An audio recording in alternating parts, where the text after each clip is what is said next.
gusto ko lang sabihin, hindi na ako pupunta sa technical, Job, at saka Maricel, Sige, kasi mahirap intindihin din ito. Yeah. Isang komplikadong klase ng atake. Pero ang gusto ko lang sabihin ay maaga naman nating nakita at ina-assure namin ng taong bayan na ito ay aming nadepensahan ng maayos. Mhm. So ito namang atake sa Google Workspace, sa pakikipagtulungan nga ng Google at saka ng group ng Mandiant, at ng ating National Computer Emergency Response Team. Ito po, ma-attribute natin based doon sa tactics and techniques employed sa grupong yan, Meander and Panda. These are advanced persistent threat actors. Yeah. Hindi po ito mga pangkaraniwang hacker.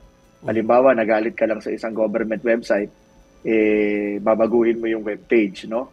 Hindi po. Ito pong mga ito ay gumagamit ng pinakabagong teknolohiya upang itago ang kanilang traces. Yeah.